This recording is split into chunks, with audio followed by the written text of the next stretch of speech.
Subscribe to our channel by clicking the subscribe button. Click the bell button and enjoy the latest uploads from our channel. آپ نے کہا کہ آپ مدینہ سے احرام باندھ سکتے ہیں، لیکن کیا بس میں سیٹ وغیرہ کا نہیں پتا کہ پاک ہے کہ صاف ہے؟ یہ بھائی کیا کہنا چاہتے ہیں جی؟ میں نے حدیث بیان کی تھی بخاری شریف کی کہ نبی علیہ الصلوۃ والسلام اور آپ کے صحابہ کرام نے مدینہ شہر سے ہی چادریں باندھ لی تھی، تیل لگا لیا تھا، کنگھی وغیرہ کر لی تھی، لیکن نیت کہاں سے کی تھی؟ وکاس سے۔ بھائی لگتا ہے کہ اس کے بارے میں کچھ کہنا چاہتے ہیں کہ آپ کہتے ہیں مدینہ سے احرام باندھ سکتے ہیں، لیکن بس میں سیٹ وغیرہ کا پتہ نہیں کہ پاک ہے کہ صاف ہے۔ یہ بھائی کہنا کیا چاہتے ہیں میں سمجھ نہیں سکتا۔ احرام ناپاک نہ ہو جائے، ناپاک نہ ہو جائے تو بعد میں جب باندھیں گے تب، اور راستے میں ان کو پیشاب بچہ کر دے آپ کی گود میں، پھر واش روم میں جائیں تو وہاں سے پیشاب کے قطرے گر جائیں تو پھر بھی ایسا کوئی مسئلہ پیش آئے تو وہ جگہ دھو لی جائے۔ چادریں تبدیل کرنا چاہیں مکمل طور پہ تبدیل بھی کر سکتے ہیں، اور جس جگہ پہ پیشاب لگا ہے اتنی جگہ دھونا چاہیں دھو بھی سکتے ہیں، آپ کی مرضی ہے۔ حجر اسود پہ جا کر اللہ اکبر کہنا ہے یا بسم اللہ اللہ اکبر کہنا ہے، ان میں سے کون سے الفاظ صحیح حدیث سے ثابت ہیں؟ اللہ اکبر کہنا نبی علیہ الصلوۃ والسلام سے باقاعدہ ثابت ہے، شیخ البانی نے اس روایت کو صحیح قرار دیا ہے، اور بسم اللہ ساتھ کہنا یہ عبداللہ ابن عمر سے ثابت ہے۔ تو اس لیے اگر کوئی اللہ اکبر کہتا ہے الحمدللہ، اگر کوئی بسم اللہ اللہ اکبر کہہ دیتا ہے تو یہ بھی ٹھیک ہے، اس میں کوئی حرج نہیں ہے۔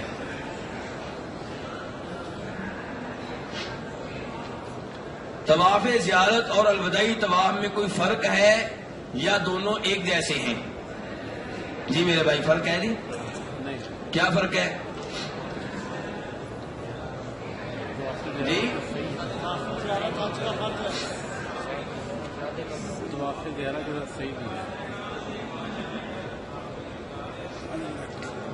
ہاں بھائی کہتے ہیں ایک تو ٹائم کے لحاظ سے فرق ہے، طواف زیارت جو ہے یہ 10 تاریخ کو کریں گے، نہیں کر سکے 11 کو کر لیں گے، 12 کو کر لیں گے، اور الوداعی طواف تب کریں گے جب حج کے بعد آپ آخری بار مکہ سے نکلنے لگیں گے۔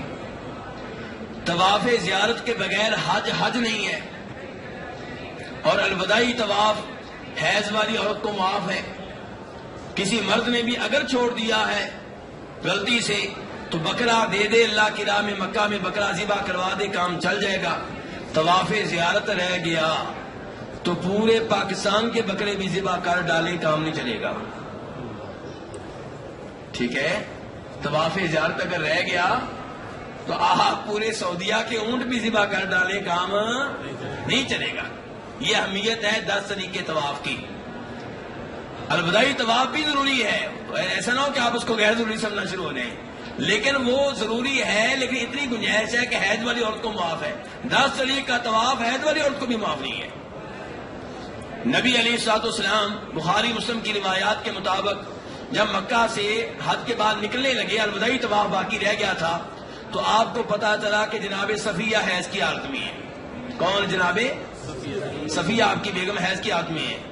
آپ نے کہا لو جی، اس کا مطلب یہ ہے کہ ہم اس کی وجہ سے پابند ہو گئے، اب ہم مکہ سے نکل نہیں سکیں گے، یعنی کہ یہ پاک ہوں گی، غسل کریں گی، 10 تاریخ والا طواف کریں گی، پھر ہی ہم جا سکیں گے۔ تو جناب ایسے نے کہا اللہ کے رسول 10 تاریخ کا طواف کر لیا تھا انہوں نے، الوداعی طواف رہ گیا، آپ نے کہا چلو پھر نکلو۔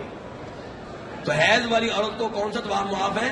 الوداعی، لیکن 10 تاریخ کا طواف اتنا ضروری ہے کہ اس کے بغیر حج نہیں ہے۔ نفل نماز میں عربی دعا کے علاوہ کسی اور زبان میں بھی دعا مانگی جا سکتی ہے؟ عربی والی دعا نہ آتی ہو تو اردو میں دعا مانگ سکتے ہیں، کیوں نہیں بھائیو؟ کچھ علماء کرام کا یہ فتویٰ موجود ہے کہ آپ سجدے میں دعائیں اردو زبان میں بھی کر سکتے ہیں، لیکن کئی علماء کرام اس فتوے پہ مطمئن نہیں ہے، اور میں بھی مطمئن نہیں ہوں۔ نماز عربی میں ہوتی ہے، سجدے میں دعائیں کرنی چاہیے، سجدے میں دعاؤں کے قبول ہونے کا بڑا امکان ہوتا ہے. جو دعا سجدے میں کرنا چاہتے ہیں کریں, لیکن عربی زبان میں. عربی آتی ہے نا آپ کو, کیوں نہیں سیکھتے؟ انگلش سیکھ لی ہے نا, اور انگلش سیکھ لی ہے نا. آپ میں سے ایسے لوگ بھی موجود ہیں جو انگریزوں سے بہتر انگلش بولتے ہیں, ایسے ہی ہے. لیکن عربی, آپ کے وہ بابے جو اسکول کبھی نہیں گئے, جن کو اپنا نام لکھنا نہیں آتا, انگلش کے الفاظ آج کل وہ بھی منہ سے ادا کر رہے ہوتے ہیں, لیکن جب دعاؤں کی باری آتی ہے تو پھر مسکین بن جاتے ہیں. تو پہلی بات یہ ہے کہ عربی سیکھیں. یہ نہ سوچا کریں میری عمر گزر گئی ہے. صحابہ کرام نے جب دین سیکھنا شروع کیا تھا کتنے سال کے تھے جی؟ بڑی عمر کے تھے. تو آپ اسی عمر میں دین سیکھیں میرے بھائی, توجہ دیں اس بات کے اوپر. اور اس کے بعد جب تک آپ عربی نہیں سیکھتے, ویسے آپ کو ایسا راستہ بتانا نہیں چاہیے ورنہ آپ سیکھیں گے ہی نہیں. جب تک آپ عربی نہیں سیکھتے, اللہ کے رسول کی ایک دعا موجود ہے, ہر کام میں آپ کے کام آ سکتی ہے. ربنا آتنا فی الدنیا حسنہ وفی الآخرۃ حسنہ وقنا عذاب النار. یہ دعا پڑھیں, جو آپ کو چاہیے اس دعا میں موجود ہے. دنیا کی کوئی چیز چاہیے یا آخرت کی کوئی چیز چاہیے, ساری چیزیں اس دعا میں موجود ہیں. بڑی شاندار دعا ہے. اسی لیے انس بن مالک کہتے ہیں کہ نبی علیہ الصلوۃ والسلام یہ دعا کثرت سے کیا کرتے تھے, اور رکن ایمانی سے لے کے حجر اسود تک کون سی دعا کرنی چاہیے؟ یہی دعا کرنی چاہیے. ویسے بھی آپ نے والدین کے لیے دعا کرنی ہو تو رب ارحمہما کما ربیانی صغیرہ کہنا آتا ہے کہ نہیں آتا؟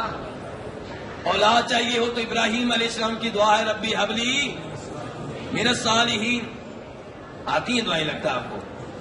اور اولاد کو دین پہ لانا ہو, نمازی پکا بننا ہو, رب جعلنی مقیم الصلاۃ ومن ذریتی ربنا وتقبل دعا. والدین کی بخشش کے لیے دعا کرنی ہو, ربنا اغفر لی ولوالدی وللمؤمنین یوم یقوم الحساب. تو آپ کو عربی آتی ہے انشاءاللہ.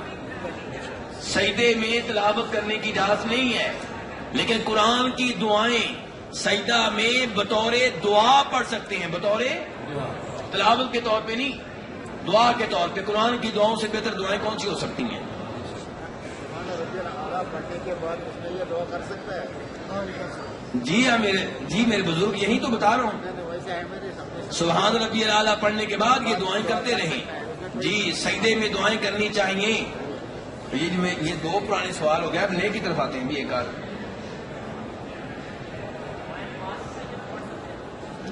یہ تو سوال دو طرح کے, یا نئے یا پرانے. یہ تو تیسرا سوال آ گیا ہے, زبانی سوال, لکھے ہوئے سوال. ویسے ابھی آپ نے کر لیا ہے, جواب دیتا ہوں, اس کے بعد کوئی زبانی سوال نہ کریں. جی تو نماز کے سجدوں کی بات ہو رہی ہے. فرض نماز کے سجدے ہوں یا نفل نماز کے سجدے ہوں, سب کا ایک ہی حکم ہے. مولانا ہم نے آج یہ بات پہلی بار سنی ہے کہ جب سجدے میں سبحان ربی الاعلیٰ کرے جانا اور اس کا کوئی. آپ ایسی کئی نئی باتیں آج سنیں گے. آپ تو بھی ایک کے اوپر حیران ہو رہے ہیں. وہ کہہ رہے ہیں ہم نے یہ بات پہلی دفعہ سنی ہے. ایسی کئی باتیں ابھی آپ سنیں گے, سنتے رہیں انشاءاللہ. کئی باتیں ابھی آئیں گی ایسی. جی ہاں, ابھی آپ کہاں بیٹھے ہوئے ہیں؟ کشمیر میں نہیں ہے, کہاں ہیں؟ ابھی مدینہ میں آپ ہیں, مسجد نبوی میں, اللہ کے رسول کی مسجد میں. جی ہاں, یہاں اللہ کے رسول کی احادیث کے ذریعے آپ کو دین سکھایا جا رہا.